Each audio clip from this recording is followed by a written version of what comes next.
제가 일본 선교를 9년 동안 이제 9년여 동안 갔던 것 같은데 이제 가면서 이제 뭐 여러 가지 뭐 경험들을 많이 합니다. 여러 가지 아주 은혜로운 경험들을 하고 또 정말 좋은 교제들을 하고 정말 의미 있고 정말 가슴 벅찬 어떤 그런 순간들도 많이 경험했는데 제가 그 일본에 갔을 때 아주 인상적인 경험이 두 가지가 있었어요. 여러 가지 있었지만 그 중에 첫 번째가 제가 정말 수많은 그 뭐 단기 선교를 이렇게 다니면서 이렇게 대부분 이제 팀을 이끌고 제가 이제 팀장이나 뭐 이렇게 그렇게 해서 이제 갔는데 대부분 뭐 이렇게 그냥 어렵지 않게 잘 갔었거든요. 그런데 제가 한 번은 일본에 우리가 갔을 때 처음으로 선교사님이 아니라 선교사님의 인도하심이 아니라 저희가 그 일본 시내에 가서 이렇게 한번 돌아다닌 적이 있었어요. 그래서 제가 이제 어떤 그 아주 그 역사에 있는 아주 좋은 식당, 이게 맛있는 식당이 제가 그 기억에 남아서 거기를 이제 가려고. 근데 선교사님들이 바쁘시니까 저희가 한번 가보겠습니다. 제가 이제 이렇게 말씀을 드리고 처음으로 이제 선교사님한테 이제 그 어디로 어떻게 가라고 그렇게 이제 지도를 받고 일본 그 오사카 시내로 들어간 거죠. 처음으로 선교사님 대동을 하지 않고 정말 개고생을 했어요. 제가 길을 잘못 이해해가지고 정말 엉뚱한 데를 가서 계속 그 여기도 엄청 커요. 여러분 오사카역이 어마어마하게 큽니다. 중심에는 여기. 근데 거기를 막 빙빙빙빙 돌아도 도저히 못 찾겠는 거예요.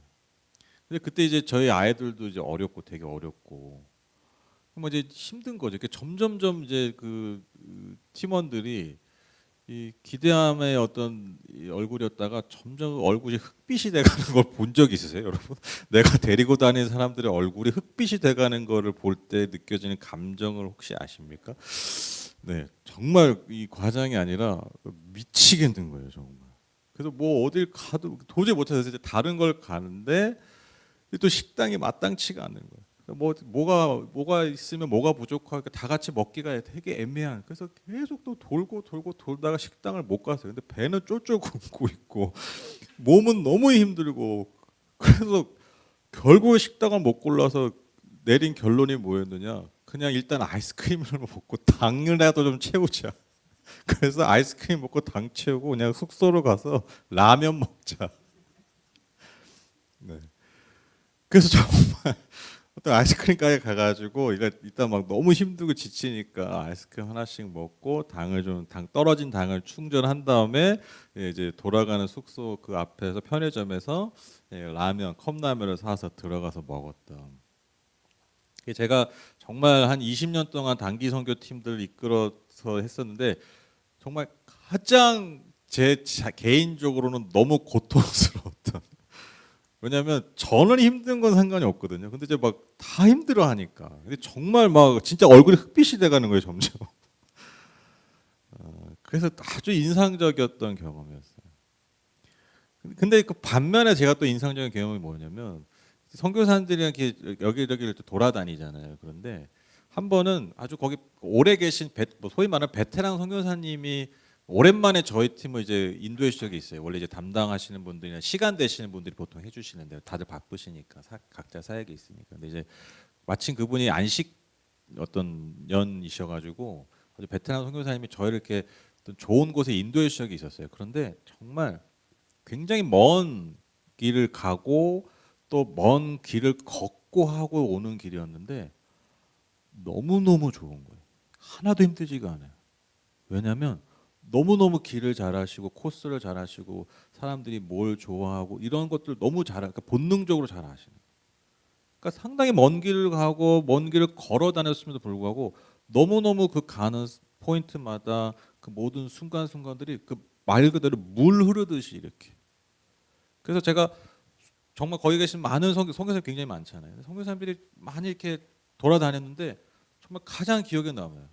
왜냐하면 이게 정말 그 가이드가 인도자가 이렇게 중요한 거구나. 그때 제가 정말 깨달은 거예요. 그냥 뭐 조금 이게 아니라 정말 물 흐르듯이 우리가 이 인도함을 받으니까요. 너무너무 편하고 너무너무 유익했던 너무너무 뭔가 이렇게 충만해지는 충족된 어떤 그런 느낌을 제가 경험했었어요. 그래서 너무 인상적으로 남았던 순간이었습니다. 아주 극과 극이죠. 제가 인도했을 때는 정말 해서는 안 돼. 그래서 함부로 누군가를 인도한다라는 게 얼마나 위험한 것인지 그때 정말 뼈저리게 깨달았던 그런 시간이었습니다. 여러분 우리의 삶도 저는 마찬가지라 생각해요. 여러분 우리의 삶이 사실 얼마나 척박합니까? 우리의 삶이 얼마나 예측 불가능합니까? 우리의 삶이 얼마나 모르는 것 투성입니까? 그렇죠? 다 미로 같은 거예요, 사실. 그래서 여러분 모든 인생에는요 뭐가 필요하냐면 우리의 삶을 인도할 가이드가 필요합니다. 인도자가 필요합니다. 그것이 사람일 수도 있고 그것이 어떤 대상일 수도 있겠지만 여러분 반드시 모든 인간에게는요 누군가의 인도, 누군가의 가이드가 필요하다라는 것이죠. 여러분 특별히 우리가 코로나라는 어떤 사상 초유의 어떤 그런 전염병 우리가 그런 상황을 경험하지 않았습니까? 3년여 동안 정말 한 번도 경험해보지 못한 상황 우리가 경험하지 않았습니까? 근데 여러분 우리가 그 경험하면서 깨달은 게 뭐예요? 와 정말 우리의 삶이 예측할 수 없다. 예측한 대로 돌아가지 않는다. 우리가 정말 예상하지 못한 일들이 우리의 삶에 진짜로 벌어질 수 있다. 그것을 우리가 온전히 감내해야 된다. 이런 기본적인 이제 마인드셋이 생긴 거예요. 이 마음 상태가 생겨버린 거예요. 그리고 여러분 제가 지난주에 잠깐 설교 가운데 언급했지만 AI의 엄청난 빠른 속도의 발전. 정말 한 3, 4개월 만에 지금 세상이 막 지금 진짜 우리는 아마 여기서 잘 모르실 수 있어요. 근데 지금 막 산업 전반이나 뭐 교육계나 진짜 막 이게 지각 변동 막 지축이 흔들리는 수준이에요. 지금 정말 모든 게 지금 어떻게 될지 몰라요. 지금 어떻게 될지 몰라요. 하루 아침에 잘 나가던 기업이 진짜 하루 아침에 망할 수 있어요. 뭐 핸드폰 뭐 잘 나가는 여러분 구글이 이거잖아요. 세계에서 지금 하루 아침에 망할 수도 있어요. 그러니까 어떻게 될지 모른다고요. 걔네들도 예측을 못해요. 그러니까 지금 막 두려워하고 있어요. 지금. 그러니까 예상하지 못한 일들이 우리의 삶에 너무너무 많이 벌어지고 있다는 거예요. 우리의 삶이 원래 불확실한데 여러분 더 불확실해진 현실과 미래를 마주한 우리의 삶에 여러분 무엇이 필요합니까? 가이드가 필요해요. 우리의 삶을 정말 좋은 길로, 옳은 길로, 바르고 반드시 가야 할 만한 길로 우리를 인도할 그러한 인도자가 필요하다라는 것이죠. 여러분 오늘 읽은 시편 23편 우리가 너무 잘 아는 성경의 말씀이지만 여러분 우리가 한번 더 깊이 이 말씀을 이 시대 가운데 살펴볼 필요가 있습니다. 여러분 시편 23편은 하나님을 목자로 비유합니다. 그렇죠? 하나님을 목자로 비유한다는 것은 그 목자를 따르는 그 자신, 그 인간을 무엇으로 여긴다라는 뜻이죠? 양으로 여긴다라는 뜻입니다. 그렇죠? 여러분 아시다시피 양은 시력이 굉장히 안 좋다고 합니다. 그래서 잘 한치 앞을 잘 보지 못하는. 그리고 여러분 양은요 아세요? 털이요. 우리는 지금 털이 눈썹이 계속 익게 되지 않잖아요. 왜 그런지 아시죠? 저절로 빠져요. 머리카락은 계속 이렇게 자라지만 여러분 이 속눈썹 이런 게요. 여러분 모를 때 잘 빠집니다. 그래서 계속 안 자라는 거예요. 여러분 대부분의 털들이 대부분의 동물의 털이 그렇죠. 털갈이 한다고 그러죠. 근데 여러분 양은요. 냅두면요. 그냥 정말 몸이 이렇게 돼요. 근데 계속 자란대요. 어떻게 되겠어요? 죽는 거예요. 그러니까 양은 하여튼 하나부터 열까지 돌봐야 된다. 그런 연약한 동물이 양입니다. 즉 이 시인은 자신을 그렇게 아무것도 할 수 없는 누군가 돌봐주지 않으면 어디를 갈 수도 없고 아니 존재조차 할 수 없는 그런 양으로 자신을 여기고 있다라는 거예요. 그래서 누가 필요해요? 내 삶에 좋은 목자가 필요하다는 것이죠. 1절 2절 보시면 주님은 나의 목자시니 내게 부족함 없어라. 나를 푸른 풀밭에 누이시며 쉴 만한 물가로 인도하신다. 그러니까 하나님을 목자로 자신을 양으로 여긴다는 것은 그처럼 자신이 하나님께서 자신을 인도하셨던 목자로서 자신을 인도하셨던 경험이 있었다라는 것이죠. 그리고 그 경험은 항상 자신이 한없이 연약했던 한없이 갈 길을 알지 못했던 그 순간의 경험만 하나님이었다라는 것입니다. 여러분 여기서 나의 목자라고 고백하고 있는데 여러분 성경에서의 목자라는 표현은요 대부분 집단에 적용됩니다. 그러니까 예를 들면 이스라엘의 목자, 그러니까 한 공동체, 집단에 적용이 되는데 나의 목자라고 이렇게 개인적인 관계에 적용되는 경우가 거의 없어요. 20편, 23편이 거의 유일합니다. 그만큼 이 시인은요 친밀하게 하나님과 관계했다는 것이고 정말 하나님의 그 친밀하신 인도하심을 경험했다라는 것이죠. 또 아주 중요한 표현이 있습니다. 1절에 내게 부족함 없어라. 여러분 이 부족함 없다라는 이 표현이요 문법적으로 히브리어 문법적으로 보면요 미완료형이에요. 즉 이 말은 과거와 현재 미래에 대한 한없는 신뢰의 고백이라니까 여전히 그렇다라는. 그러니까 이렇게 고백하는 거죠. 이 내게 부족함 없어라를 더 문법적으로 풀어서 고백하면 이거예요. 야훼는 나의 목자시니 내가 예전에도 부족함이 없었고 지금도 부족함이 없고 앞으로도 부족함이 없을 것입니다. 이 고백이라는 거예요. 여러분 이 고백 우리가 너무나 잘 알고 고백하고 있습니다. 너무 아름다운 시죠. 그렇죠? 수많은 이들을 감동케 하고 또한 수많은 신앙인들을 위로한 이 시편 23편이지만 너무너무 중요한 그 시편 23편 중에서도 여러분 1절이 너무너무 중요한 고백인데 저는요 가끔 이 시가요 이 1절이요 은혜가 안 될 때가 있어요. 왜 은혜가 안 됩니까? 부족함이 많아서요. 내가 예수를 오래 믿었는데 부족한 게 여전히 많아요. 여러분 솔직하게 여러분 얘기해 보세요. 솔직하게 여러분 생각해 보세요. 얘기하면 좀 표현돼. 여러분 솔직하게 생각해 보세요. 여러분 삶에 부족함이 없으세요? 너무너무 많죠. 너무너무 많이 경험하지 않습니까? 그렇죠? 여러분 우리가 정말 예수 믿고 부족함을 느껴본 적이 없습니까? 아니죠. 많습니다. 아니 솔직히 말하면 부족하니까 여기 오는 거예요. 그렇죠? 뭔가 자꾸 채워지지 않고 부족하니까 내가 절대자를 찾는 거예요. 부족함이 없는데 여러분 우리가 왜 절대자를 찾겠어요? 그렇죠? 그러니까 우리의 갈등, 우리의 어떤 그 내면의 어떤 때로는 오는 시험이 이거예요. 왜 하나님을 믿고 하나님을 열심으로 섬기는데 왜 내 삶을 이렇게 부족한 것 투성일까? 왜 하나님은 내 결핍, 내 부족함에 반응하시지 않을까? 왜 이 시인은 내게 부족함 없어라. 아주 거창하게 과거에도 없었고 지금도 없고 앞으로도 없을 것이다. 이렇게 당당하게 고백하는데 왜 내 삶에는 여전히 부족함이 많을까? 그러니까 이렇게 이렇게 결론이 이거예요. 하나님 나한테 과연 좋은 목자가 맞을까? 이런 갈등이 여러분 정말 하나님을 신앙하고 있다면요 반드시 경험하는 질문입니다. 그렇죠? 그러나 내면의 갈등이에요. 그러니까 신앙의 회의가 드는 것이죠.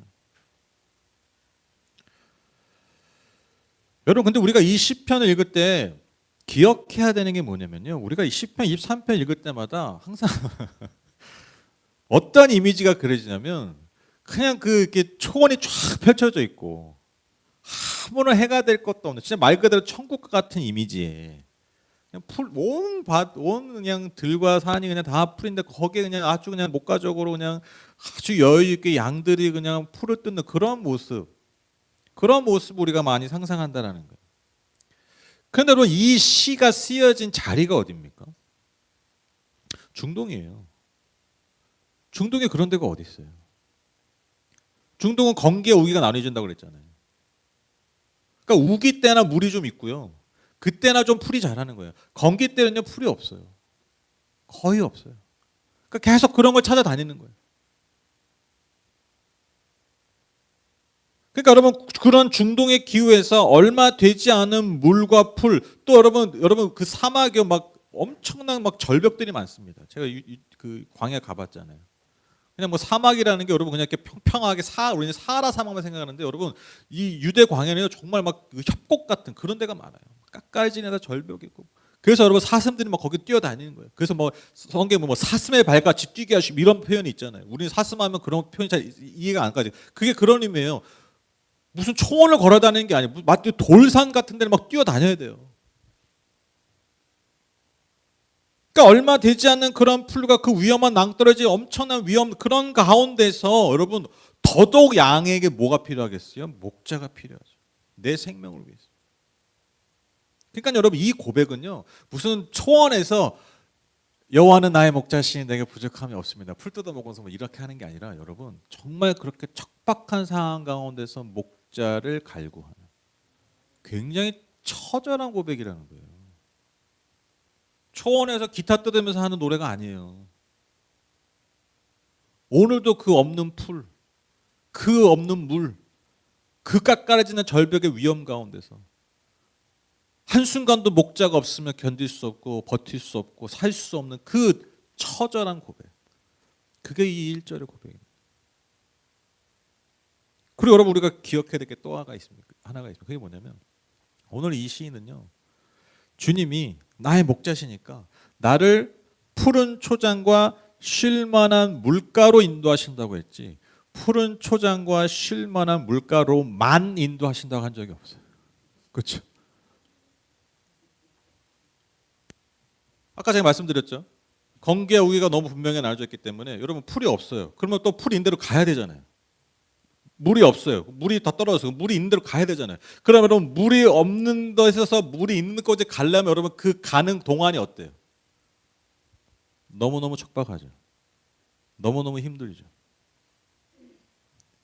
여러분 이 고백을 착각하는 거예요. 아 하나님을 믿으면 항상 푸른 풀밭, 그러니까 내가 밟는 모든 곳이 푸른 풀밭이야. 내가 고개만 돌리면 물이 있어. 뭐 정수기야. 그게 아니라 푸른 초장과 물이 없으면 이 목자는 항상 우리를 어디로 인도한다는 거예요? 나를 푸른 초장이 있는 곳으로 인도하는 존재. 내가 먹을 것이 있고 내가 마실 곳이 있는 곳에 나를 항상 인도하려고 하는 존재가 목자인 거죠. 여기서 말하는 목자가 그런 목자예요. 항상 내 주변에다가 초장과 물을 세팅해 놓는 분이라는 게 아니에요.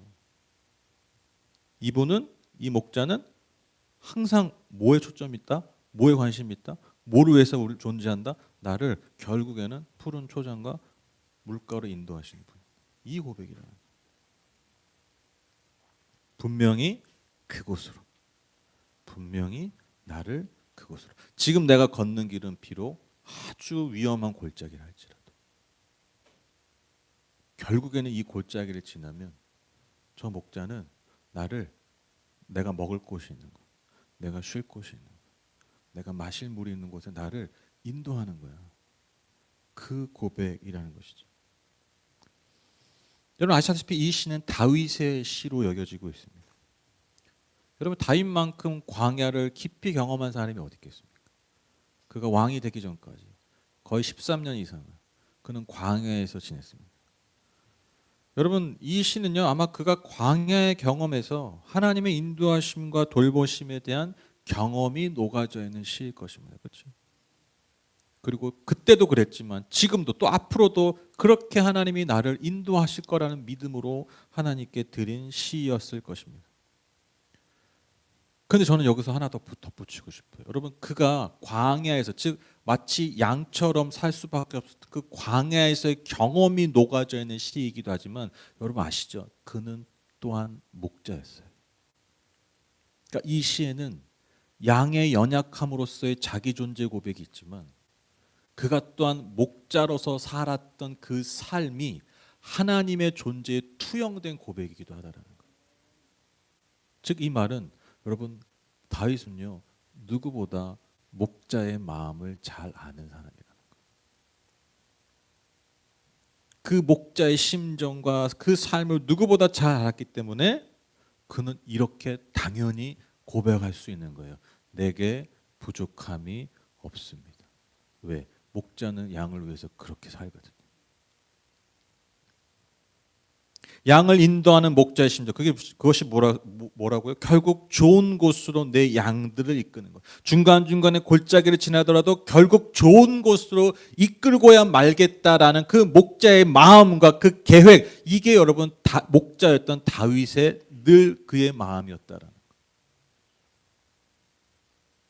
그래서 여러분 다윗은요 양을 그렇게 돌봤기 때문에 다윗 그 자신을 향한 하나님의 마음을 알 수 있었다라는 것이죠.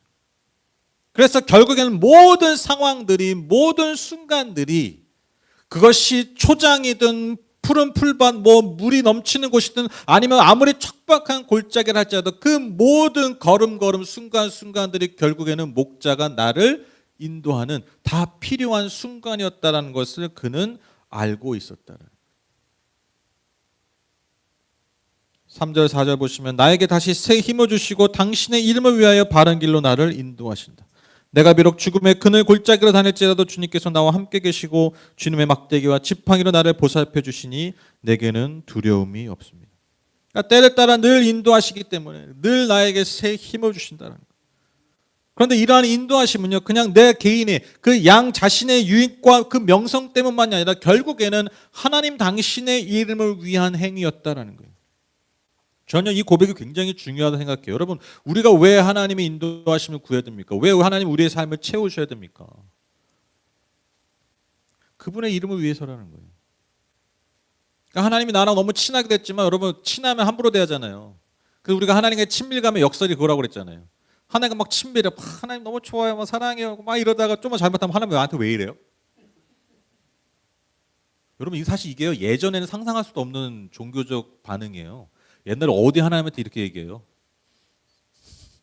좀 심하게 하면 이렇게 하면 교회당 나가면 벼락 맞아 죽을 생각 했다니까요. 옛날에는 어디 하나. 요즘은 이제 너무 이제 그 신과의 거리가 너무 멀었으니까 그걸 가깝게 하기 위해서 하나님의 친밀감을 강조하는데 여러분, 우리가 친밀감을 강조하다 보니까 우리가 가끔 오류에 빠져요. 내가 하나님과 친하다고 생각하니까요, 내가 하나님을 부릴 수 있는 존재로 여긴다는 거예요. 옛날엔 감히 이르지도 못하는, 그래서 사제를 통해서만 겨우 그냥 하나님께 이를 수 있을 거라고 생각했던 그 시대를 지나서 이제는 우리가 뭐 하나님과 뭐 교제하고 큐티하고 하니까 뭐 하나님 음성 막 직접 듣고 좋은 거죠. 그런데 우리가 가끔 오류에 빠진다는 거예요. 내가 그렇게 만날 수 있고 친하니까 하나님 내가 부려도 되는 존재로 여긴다. 여러분, 이 시에는요 그런 고백이 없어요. 하나님을 하나님으로 고백하고 있는 거예요. 왜?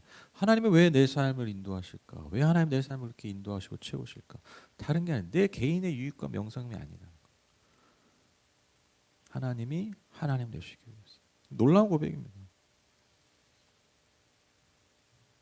그래서 그분은 나를 바른 길, 그 의의 길로 인도하신다. 즉 하나님의 뜻과 하나님의 나라가 이루어지는 길로 우리를 인도하신다라는 것입니다. 그러니까 여러분, 우리의 삶의 열매가 여기에 있어야 되는 거예요.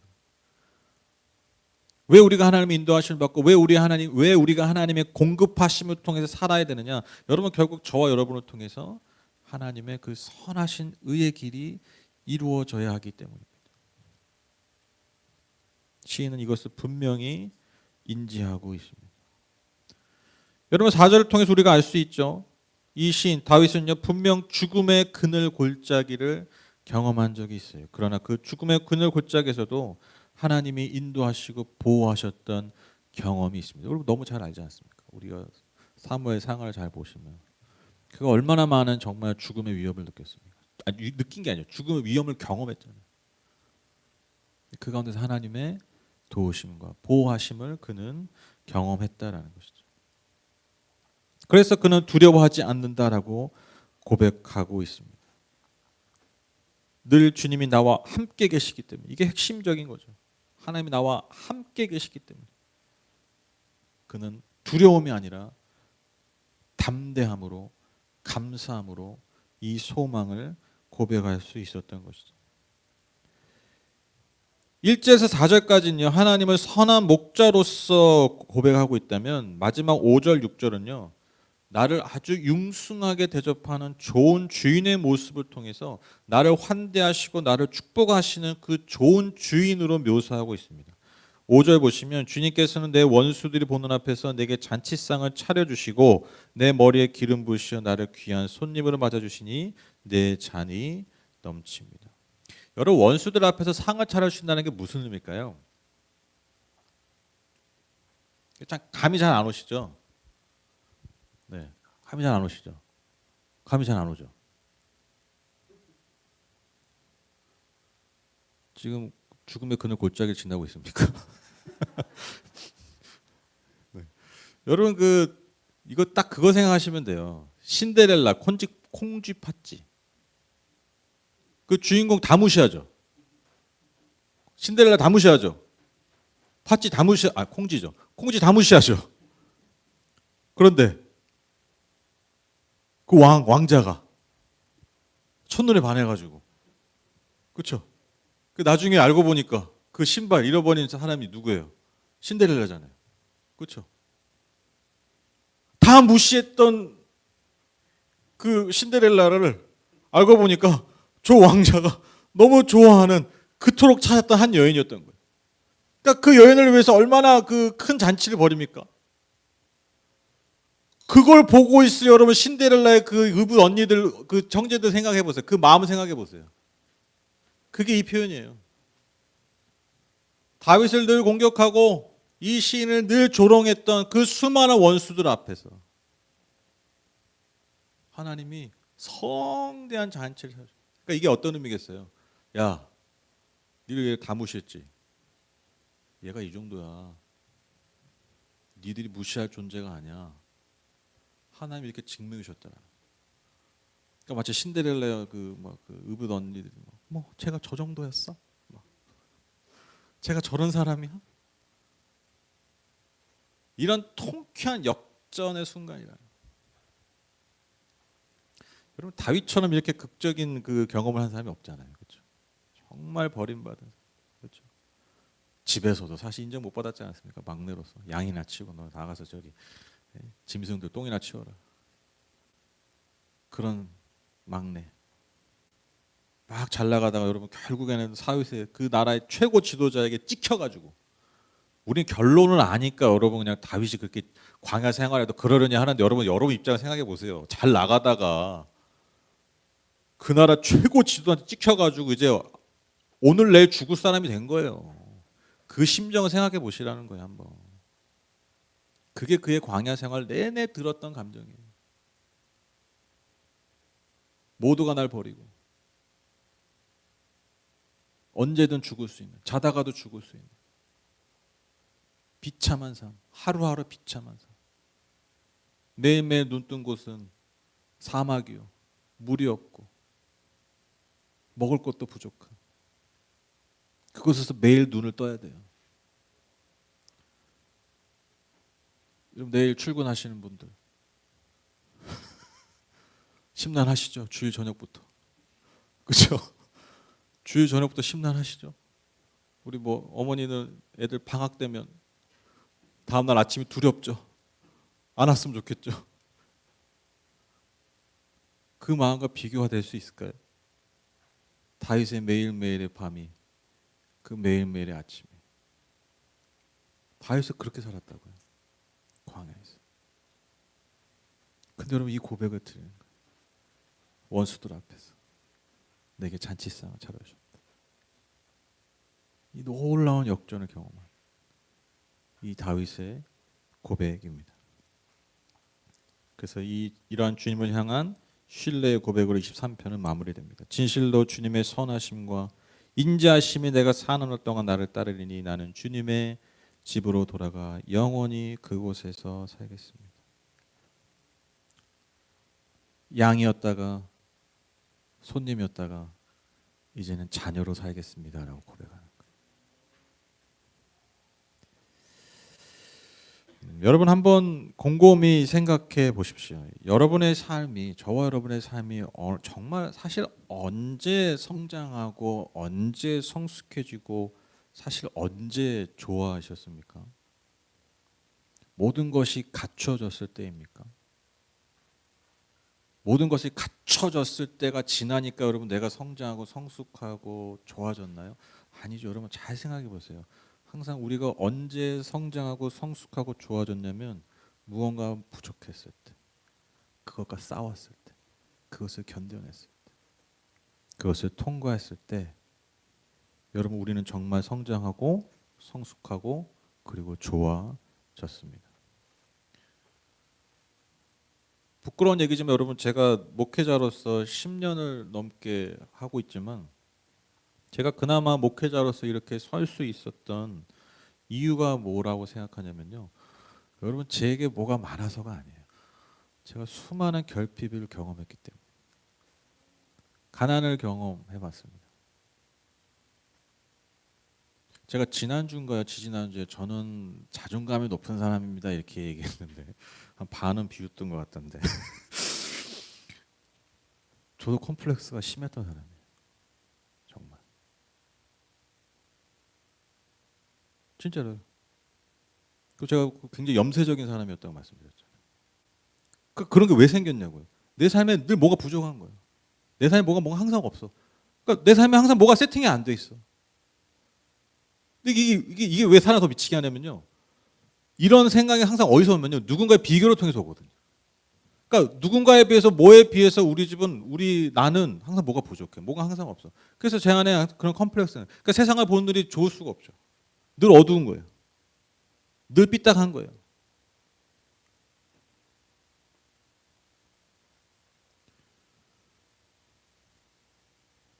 그리고 여러분 목회를 하면서 뭐 수많은 결핍을 경험하지 않습니까? 뭐가 막 풍족하지 않잖아요. 그렇죠? 뭐 하나 사는데 막 못 사고 있는. 이거 심볼도 하나 살려고 하는데 못 사고 있어. 이거 한번 탁 쳐줘야 되는데. 가운 칠 때 이렇게 탁 타다 이렇게 탁 한번 쳐줘야 되는데 그 심볼을 못 사고 있어. 이게 결핍이에요.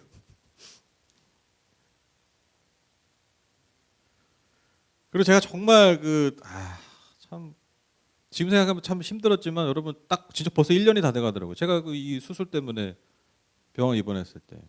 근데 또 이게 뭐가 아주 희귀한 인간, 제가 아주 희귀한 인간이었잖아요. 그 희귀한 인간이어가지고 겪었던 그 고통이 그 정말 진짜 너무너무 고통스러웠어요. 이거는 뭐 어떻게 표현을 못 하겠어요. 그 육체적 고통 플러스 정신적 고통이 정말 이루 말할 수가 없었어요. 근데 그 경험이 그 골짜기 같은 죽음의 골짜기 같은 경험이요. 여러분 오늘 제가 이 자리에 서게 하는 이유가 되더라고요. 제가 성도님들의 삶을 조금이나마 공감하고 우리 모두의 삶을 조금이나마 공감하게 하는 그래서 감히 제가 이 자리에서 여러분에게 삶을 얘기하고 말씀을 성경의 하나님의 말씀을 얘기하는 이러한 어마어마한 자리에 그나마 제가 부끄럽지만 서게 하는 이유이자 원동력이 되겠다. 제가 뭘 많이 배워서가 아니에요, 여러분. 제가 뭘 많이 알아서가 아니에요. 제가 뭘 많이 경험해서 뭐 영적인 거 뭐 신령한 걸 막 눈 희번덕하게 많이 경험해서가 아니에요. 오히려 내 삶에 부족한 것들이 많았기 때문에. 그나마 목회자로서 이렇게 살 수 있는 것 아닌가. 그래서 감사하죠. 지금도 작년에 그 병원의 경험이 얼마나 감사한지 몰라요. 제가 그때 그 병원에 진짜 그 입원의 경험이 없었으면요. 저는 이번에 이정선 집사님 위해서 그렇게 아파하며 기도하지 않았을 것 같아요. 저는 고작 그래도 그나마 감사하게 일주일 만에 한 열흘인가 일주일 만에 나왔는데 몇 달을 병원에 누워 계신다. 저는 감히 상상이 안 돼요. 왜? 제가 그걸 경험해 봤으니까. 몸이 성해서 누워 있어도 미치겠어요. 몸이 막 너무 아파. 근데 움직이지도 못하시고. 전후로 나뉜다라는 것이죠. 여러분 결핍을 통해 인간은 오히려 성장합니다. 아시죠? 왜? 그 결핍을 이겨내기 위해서. 그러니까 놀라운 게 뭐냐면 결핍이 있기 때문에 뭔가 채워지는 게 있는 거예요. 근데 여러분 인간이 계속 풍족하잖아요. 역설적으로 결핍이 생깁니다. 인간이 늘 풍족한 것만을 추구한다면 인간은 계속되는 결핍을 경험하는 거예요. 그게 인간. 그래서 하나님은 우리를 때때로 결핍으로 인도하시는 거예요. 그런데 그 결핍을 경험하고 나서 우리가 결국엔 고백하는 것이 무엇입니까? 내게 부족함이 없습니다. 이것이 진정한 믿음의 고백인 것이죠. 그래서 저는 아까 우리 대현 형제가 찬양하기 전에 했던 말이 굉장히 인상적이었는데, 여러분 우리가 가지고 있어도요, 그걸 잘 쓰고 나누지 않으면 그런 표현 있잖아요. 쓰레기라고. 그렇죠? 내가 아무리 풍족해도요, 그것이 나눠지지 않으면 그냥 결핍이에요. 아무것도 아닌 것이죠.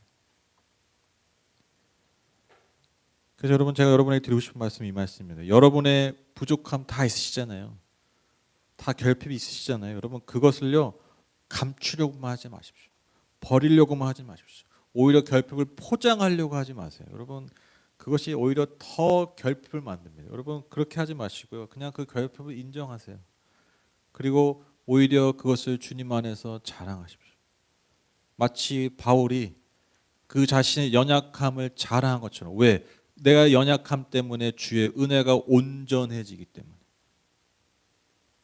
그 바울의 고백이 저와 여러분의 고백 되었으면 좋겠습니다. 여러분의 결핍을 자랑하십시오. 그 결핍을 통해 주실 하나님의 풍성한 채우심을 기대하십시오. 그러면 우리도 이렇게 진정으로 고백할 수 있을 것입니다. 주님이 나의 목자시니 내게 부족함이 없습니다.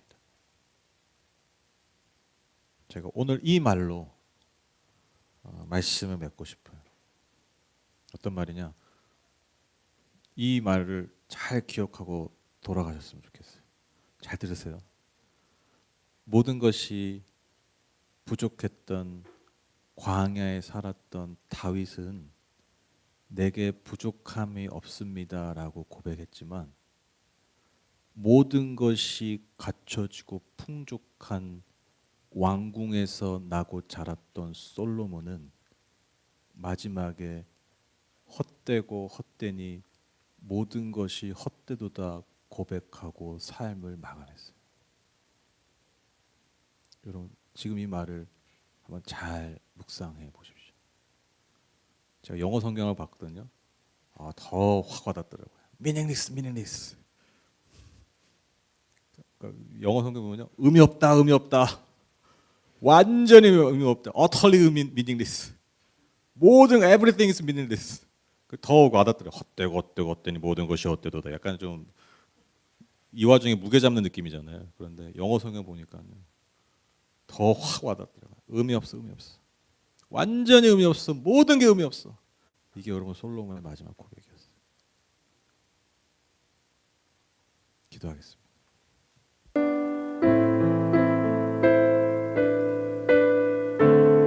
주 안에 있는 나에게 딴 근심 있으면 주 안에 있는 나에게 딴 근심 있으랴. 십자가 밑에 나가 내 짐을 풀었네.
자비하셔서 내 주는 자비하셔서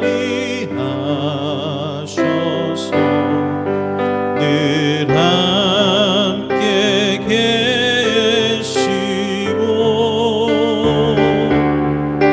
내 궁핍 밤을 아시고 늘 채워주시네. 주님을 찬송하면서 할렐루야 할렐루야 내 앞길 멀고 험해도 나 주님만 따라가리. 주님을 찬송하면서